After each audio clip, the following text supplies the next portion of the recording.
Welcome back, everyone. It is Tuesday, February 25th in the NBA. We have 7 games on tonight, and in this video, I have my 5 favorite plays. Obviously, everyone's going to be talking about this game. Luka Doncic facing his former team. I'll talk about that game at some point in this video. If you are new, my name is Austin. Thanks for tuning in. As always, we begin with a recap of how we did the previous day. And we bounced back a 2-1 day. We cashed our biggest play of the day, Tim Hardaway Jr.'s under in points, despite him playing a lot more minutes than I expected. Still went under. Trae Young was soaring under. He scored 11 points. We had 28.5. Only loser, Nick Smith Jr. could not complete the sweep. He ended with, yeah, you guessed it, 13 points on the hook. Man, the hooks, we cannot escape a day without them, but we certainly will take the winning day. 2-1. Let's move on. Yesterday, I did joke about 3 added plays. Klingon over in rebounds, Halliburton under in points, Ant-Man under points, and wouldn't you know, all 3 of those hit. Those are 3 losers we had over the past few days. Painful. It is what it is. We move on. But today we will be running back and play. We'll talk about that in a second. At the end of the video, I will have an Underdog fantasy parlay. If you've never heard of Underdog fantasy, well, allow me to inform you right now. I just skipped to my best play of the day. Hey, you're going to have to stay tuned for Zion. Underdog Fantasy right now, if you sign up using my code COS, not only will you get a deposit match up to $1,000, you get this LeBron James free pick. You can use that in any of your entries. Underdog Fantasy in a ton of different states that might not have legalized sports betting, but might have a site like Underdog Fantasy where you can take more, higher, or less, things like that. We'll talk about that at the end of the video. But again, use code COS. You'll get that deposit match up to $1,000 and LeBron James free pick. And obviously, we'll touch on that a little bit later at the end. Again, link down below. Let's have in that best play. I already kind of spoiled it. It's Zion Williamson over 28.5 points plus assists at 1.5 units. I also love it at 29.5 for 1.5 units, as well as I see the line did move up to that after I sent to our DubClub. Reminder, you can join the DubClub 2-week free trial down below, I think, in the description. So again, you can join that if you'd like to. Now, obviously, Zion, we lost on him in the previous game. When did he play them? The 23rd? Was that Sunday? We took him against the Spurs, took us over in points plus assists. He ended with 25, shot below 50%. He sucked.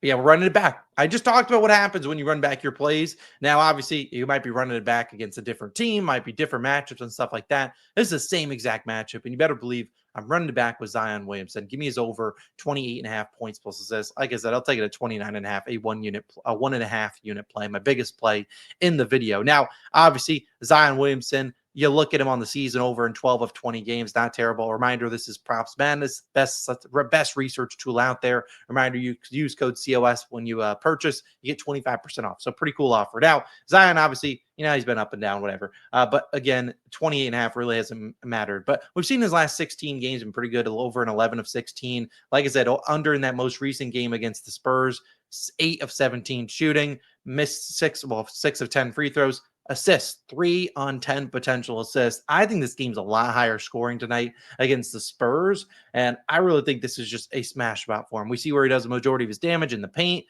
They aren't a great paint defense. You could say, well, they're good at limiting free throws, isolation, stuff like that. I'm not too worried about it. Zion, they can double him. They doubled him all last game, and he still got up to 17 field goal attempts, 10 free throw attempts. He's been an absolute tank. And at the end of the day, when you look at him at home, he's been really, really good, over on 5 of 7. His 2 misses. Timberwolves, very good defense. And then here, obviously against the Spurs, I'm betting on a bounce back. Wouldn't be shocked if he ends with 35 to 40 points and assists. They just don't have anyone that can guard him. And I'm not going to, if I lose back-to-back on him, fine. But again, he's been really good. He just would have just come out that he's at his lowest weight since he's been a Pelican.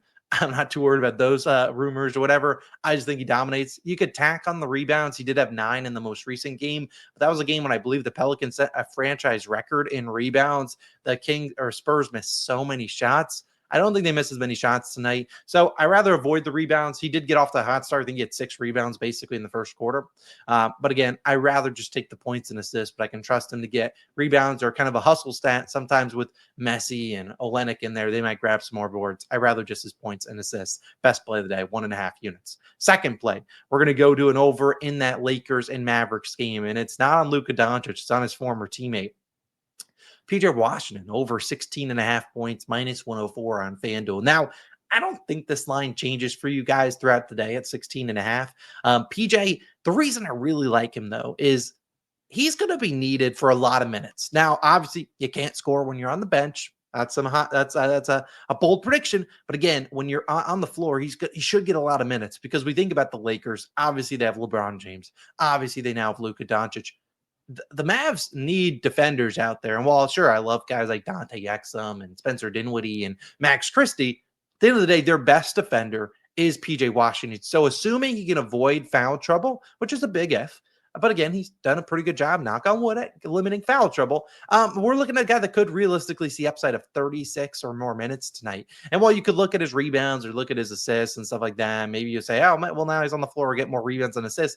Now he's probably going to guard a high usage guy, probably guards Luka to start this game. So again, I'd rather not get involved with the rebounds and assists, which are already pretty dang high. I'd rather just ask him to put the ball in the basket, something he's been doing pretty well as of late. Now, obviously, on the season, we've seen, only over in 13 of 30. But as I said, he's been much better recently. We look at, with Kyrie Irving, I don't really want to include games without Kyrie, but, over the last month, he's been very good. What has he been doing for me lately? Over an 8 of his last 9 with Kyrie Irving. Those included 2 games post All-Star break, 24 points here, 17 shots, 8 free throw attempts. And then again here, only 11 field goal attempts here, only at 1 free throw. But again, 28 minutes, they lost by 24 points. Still shot 11 times, though, so got the volume there that we're looking for. And matchup-wise against the Lakers, is it a great matchup? No. Is it a bad one? No, it's about middle of the road. Spot-up-wise, pretty mediocre transition he scores there. This is a total of 231, so you're expecting some points. Free throws, sure, not great, but you look at the pick and roll ball handler. I mean, we've seen just recently with the this defense of the Lakers, JJ Redick really trying his best to hone in on one guy to really key in on defensively. We saw them do it to Jokic, likely do it again to Kyrie Irving tonight. Obviously, much different players, but they're going to try their best to slow down Kyrie Irving. And if Kyrie's getting slowed down, we need other guys to get their shot, and Klay Thompson probably getting blanketed as well. So you should see some opportunities for other guys. And PJ Washington, as I said, a guy that I expect to play a ton of minutes tonight. So I really like it. He's been playing really well lately. I think he has a good matchup tonight. I think he's going to be out there a ton. Let's hope he's knocking down some shots. He can get to the free throw line. We already saw him do that once when we took us under against the Celtics. He got 11 free throw attempts, so he's certainly capable of that sort of action, but I think he could maybe see the Luka matchup tonight in terms of offense and defense. I love his over in points tonight at 16.5. The Lakers are going to be willing to lose with PJ Washington beating them. Until he has like 25 points, then maybe we switch things up. But again, by then, we'd have already cashed our point prop. I love his over in points tonight. My third play, we're going to go to a guy that I don't think I've bet on at all this season. And we've made a lot of bets. I mean, we've made tons and tons of bets on tons of different players. I don't think we bet on him yet this season. And I think this is a terrific spot to make it the first game. Cole Anthony, over 11.5 points, minus 115 on Bet365, a 1-unit play. Obviously, Cole Anthony plays for the Orlando Magic. Now, I do like this at 12.5. Wouldn't take it any higher. Now, the Magic have one of their few rare TNT games tonight. They're televised. The Magic are never televised. And normally their games are blacked out in my area, but they're televised.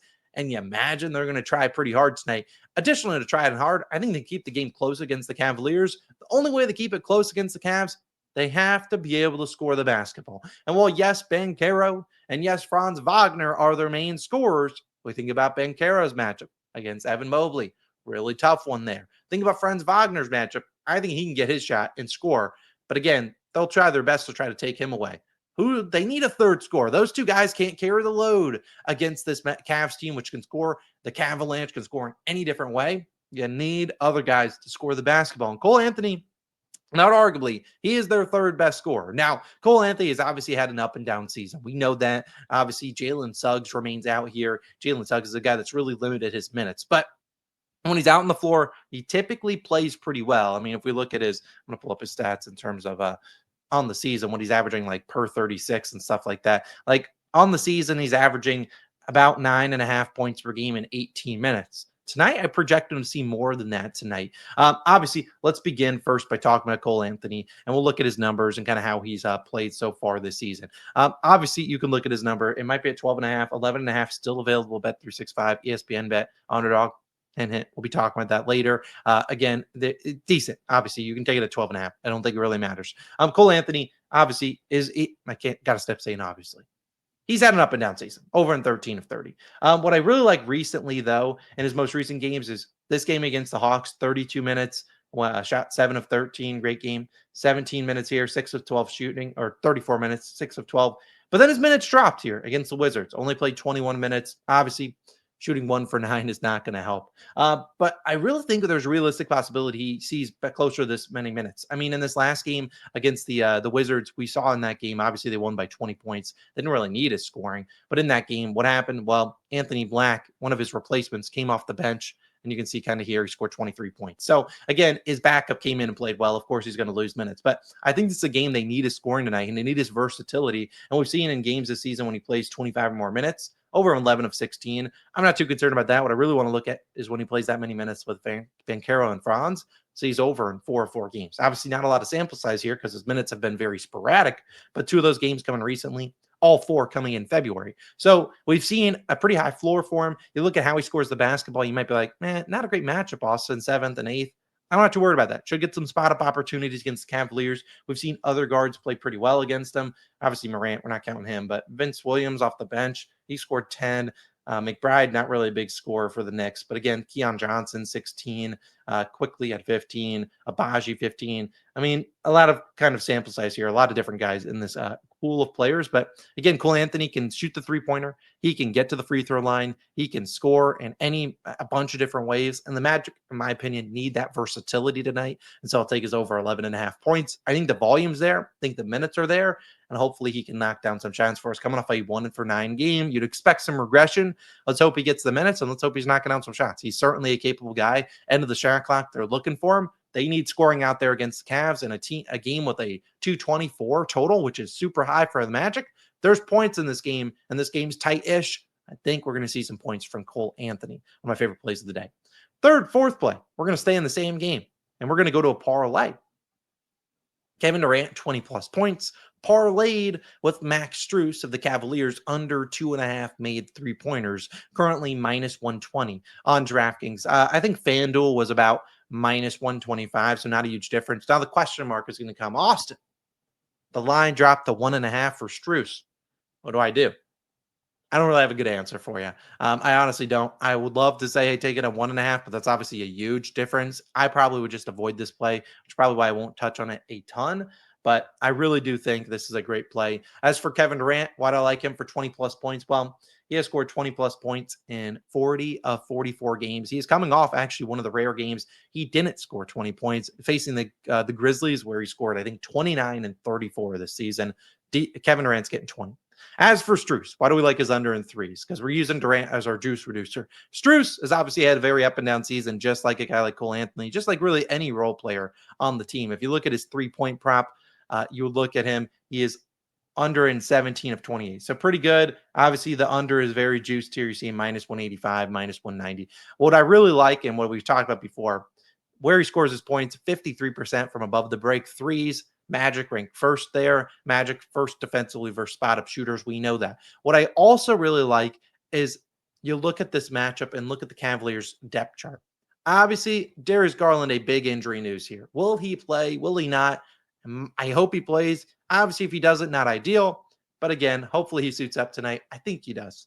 As for the other guys, Donovan Mitchell, Max Strus, Evan Mobley, Jared Allen, we know Jared Allen, Evan Mobley getting their minutes, especially against Banchero and the big size of the Magic. No, Donovan Mitchell's getting his minutes. On the bench, Ty Jerome getting his minutes. Dean Wade is finally back from health. He's getting 18-ish minutes. Sam Merrill, we'll see about him. He's always versatile. A random wild card. Isaac Okoro is back. He started their last game. DeAndre Hunter, their new acquisition. So I'm listing all these guys. They have a lot of minutes to go around. Max Strus, who's listed as the starter, isn't necessarily guaranteed a ton of minutes. When we've seen recently in his game logs, his minutes are kind of all over the place. 26, 24, 21, 31. His minutes are crazy. And a matchup that I think is terrible for him, I really would like to fade him. I just don't. If he makes 3 threes against the Magic, the best 3-point defense in the league, you just kind of tip your cap and you say, all right, I'm moving on with my life. But again, I don't know if that's the case. Garland has lines, so you expect him to play. So if he's out there, the usage should be pretty low for Max Strus. I don't see him attempting, 8 threes like he got in the last game against the Grizzlies, a team that give up a ton of threes. So, let's say conservatively, we say he shoots 7 threes. 7 or fewer threes tonight. I mean, 7 honestly is a pretty high, absurd line. When he shoots 7 or fewer threes, under in 15 of 19. So you understand hopefully why I'm here on this parlay. Durant 20 plus points should be free, knock on wood. And then Strus under in 3-pointers at 2.5. Love it there. I think that is a winner for parlay. I think it's pretty good. Wish it was plus money, but I'll take this. Sometimes we've had a pretty good track record taking those, minus 160-ish props, minus 180, and putting the juice reducer in there. Durant is at today. Finally, 5th play of the day. And this should come as a surprise. Hopefully, a lot of you will enjoy this. Last one, the ladder challenge is returning. Yes, we lost pre-All-Star break. What did we lose? Like that Monday or something like that? Maybe that Friday. I don't remember. Obviously, we took a little bit of days into the All-Star break because I don't really want to force the ladder with a couple days for the All-Star break. Then the All-Star break ended, and I've let a couple teams just get a couple games or two under their system. I was going to return it yesterday, but coming off an 0-5 Sunday, didn't feel like the right day to bring it back. It's back today. We'll post it later on today. As always, we play them for 1 unit plus $10. So 5th play of the day will be the ladder challenge. We'll post that later on today. If you're this far in the video, De'Aaron Fox is likely going to be in the ladder today. Stay tuned for how. But De'Aaron Fox, I would like to take him for PRAs because I like the upside in rebounds and assists. PRAs might piss off some people, but in the business, we're trying to make winners, not trying to appease every single person. So PRAs for De'Aaron Fox might be in there. I don't know. We'll figure it out. He's going to be in the ladder in some way or form, although he has kind of ruined us a few times. Either way, stay tuned for that. It'll be pinned down below. And finally, we got to go to Underdog Fantasy. You guys know we love them. A reminder, you can get that LeBron James free pick using my code COS or the link down below in the description. Again, help support the channel. If you sign up using those things, you only have to deposit a few bucks and they'll match your first deposit. You can throw it on this. I put $20 on this little entry, turned into over 110. We have Zion to score 20 plus points. I like this. They didn't have a points and assist line when I was up this early at like 6:30 a.m. So I did this at 20 plus. So you'll get that. Cole Anthony, I love his higher there. Strus, we got his lower 2.5 threes, and PJ Washington higher 16.5 points. Hey, 20 bucks on that turned into 111. I think we got a good chance to smack that. Reminder, code COS will get you this LeBron James free pick, as well as you could tail my entry there. Use code COS or the link down below in the description. Thank you guys so much for tuning in. Let's have a wonderful day. Stay tuned for the ladder challenge posted later this afternoon, probably around 3 p.m. We'll see. A lot of injury news here and there. But thanks for tuning in. I'll be tuned into that Lakers game tonight. It's going to be a great day. Let's have a great 2-1 day yesterday. Let's have a 5-0 day today. Why not us? See you guys back again in the next one. It's Austin signing out. Peace.